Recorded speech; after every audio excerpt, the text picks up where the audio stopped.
This smoke is vile. Let's hope it wakes her up.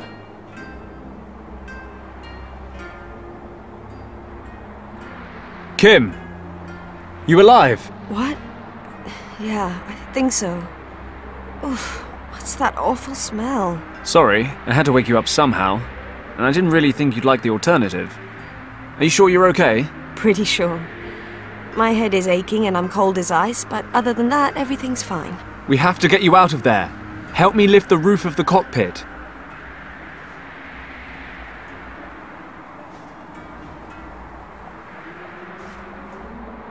Damn it! It's barely budging. Now what? You better have a plan B. I'm working on it. Whatever you're doing, do it faster. I need more strength to get the cockpit off.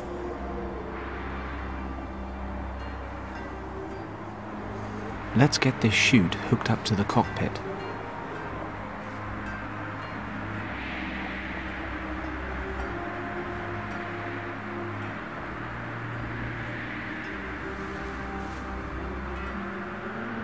Okay, ripcord time.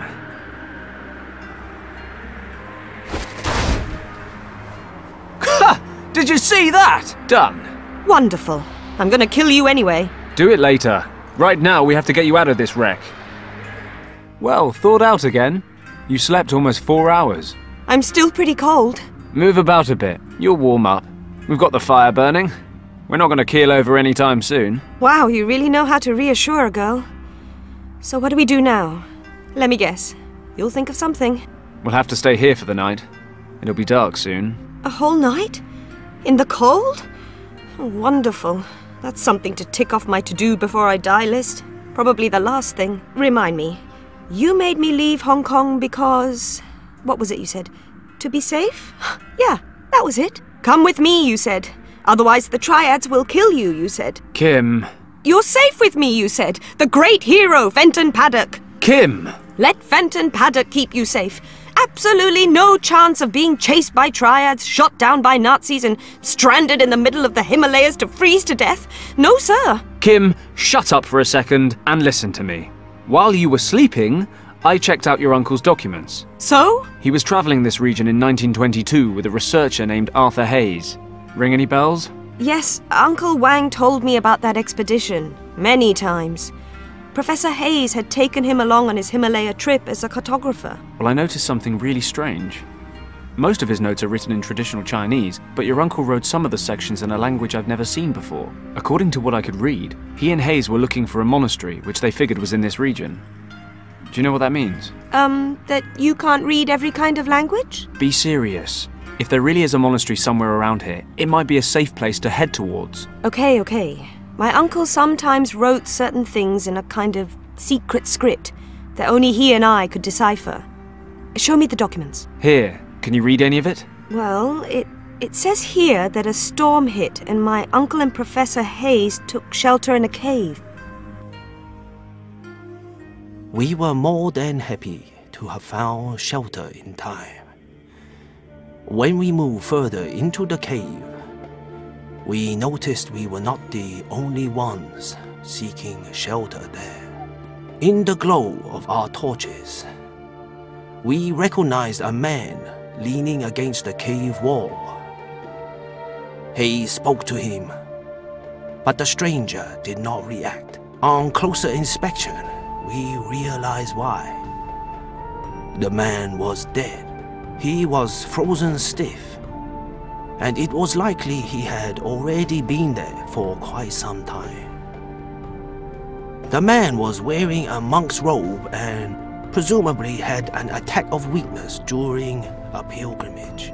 Hayes brought my attention to something. The torn up and burned remains of a parchment lay beside the corpse. It is possible that the monk had used the last of his strength to build a fire. On examining the burnt remains more closely, it turned out to be a map. Hayes was able to determine a few checkpoints, and thus conclude that it showed the region we were in. The text we were able to identify on the map were written in an ancient script, of which Hayes was able to translate little. While the professor's eyes wandered across the map, he suddenly gasped. His trembling fingers moved over one word, Kembalong.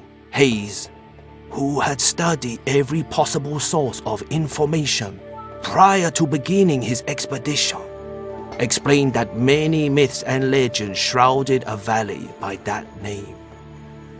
They say there is an ancient monastery in the valley where no outsider has ever been.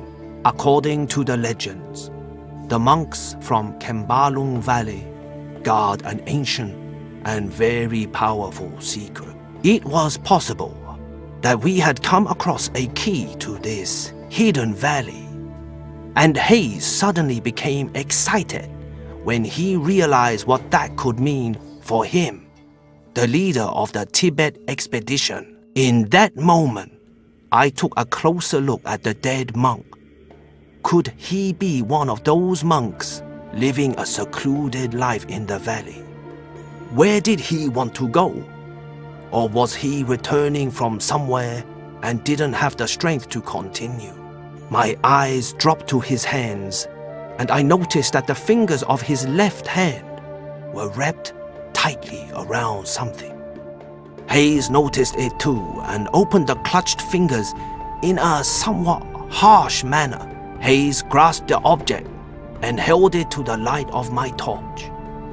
It was a stone, resembling the eye of a dragon. There was a green gemstone in its center, through which the light was refracted, falling onto the walls in a most fascinating pattern. Hayes put the stone away. He must have noticed the look on my face, because he justified himself.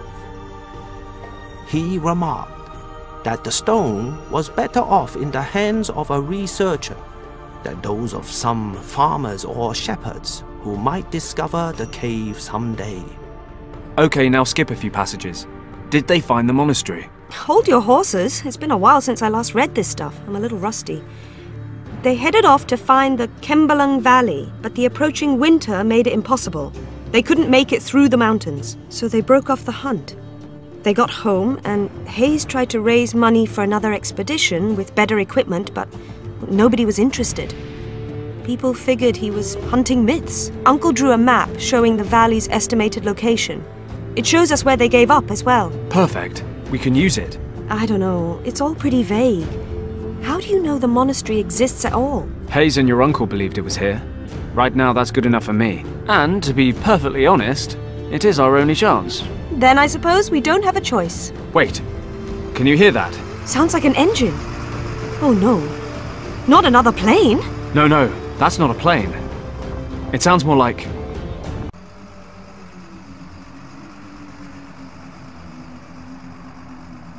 a truck. Grab your stuff. Change of plan. What? We're following the truck. It must be going somewhere.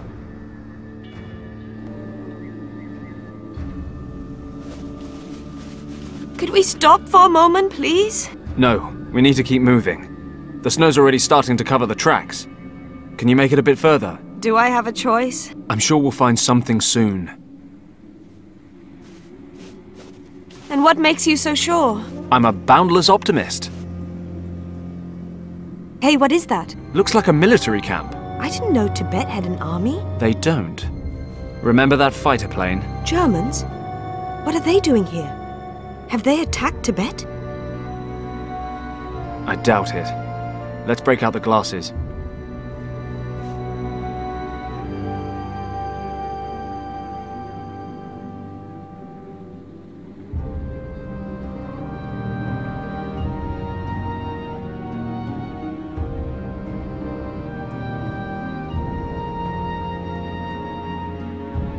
Damn it. What's going on? They're holding British soldiers captive. There's at least one officer with them. Richard? No, not Richard. But maybe someone from his unit. They must have met the Germans somewhere along the line. What are we going to do? What do you think? Rescue the officer, debrief him, find the rest of his group, and get everyone home in time for tea and medals. And we do that how? We? Forget it, Kim. You've made it this far, but you're sitting this one out. What? You expect me to just sit here and watch while you break into a heavily guarded military camp, get caught and tortured, and then leave me to freeze to death? For now, we just need to get the lay of the land. Then we'll wait till dark and make a foolproof plan. How's that? Why do I always let you talk me round? Maybe because you actually think I'm a pretty great guy. Dream on, Paddock.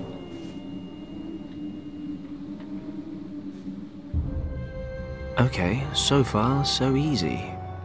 Something tells me that's about to change. This place is bigger than it looked. What the hell are the Germans up to out here? Where are you going, Werner? To take a leak! Just make sure you don't fall down a crevasse. It's like Swiss cheese around here, you know. I'm not stupid, you know.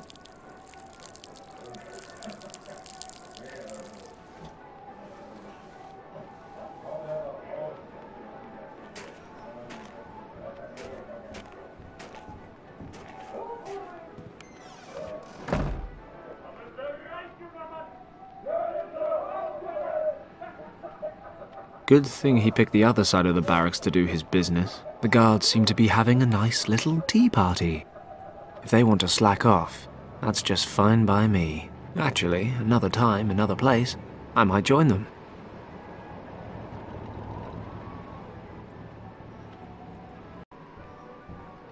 What a lovely party they're having. Ah well, some of us have to work. The guards' barracks. I have no idea what made these holes. Strange. The truck Kim and I followed. It's locked. I can't just strut in through the main gate. I'm not sure all the soldiers are enjoying liquid celebrations.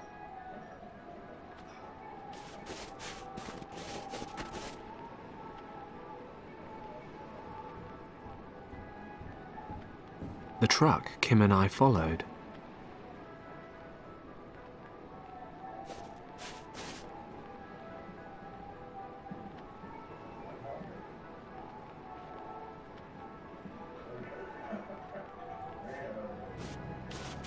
Let's see what that sign says.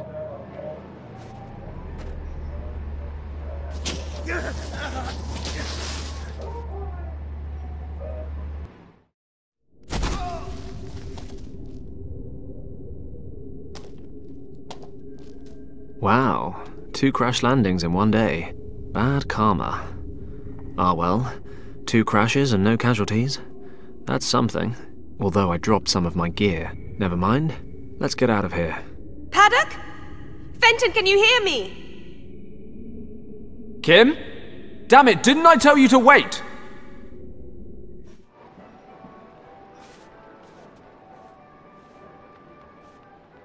Oh, stop playing the hero. It doesn't suit you. Of course, I could always just leave you here and go back. No. Just make sure nobody sees you. Don't fret. What's it look like down there? Can you climb back up? Not through the tunnel. I've slid down about 10 meters. But there are some passages here. Shh, be quiet.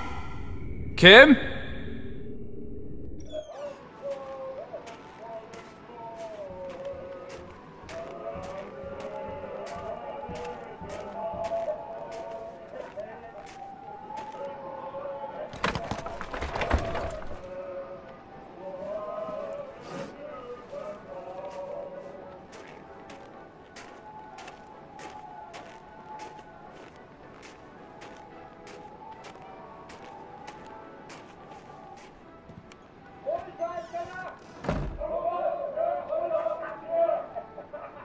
Kimmy?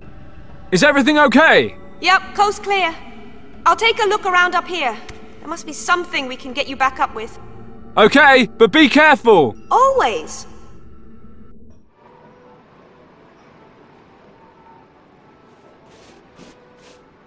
It's not doing much good here, so I'll just take it with me.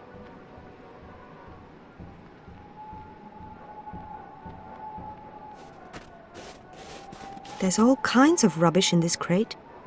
Let's see if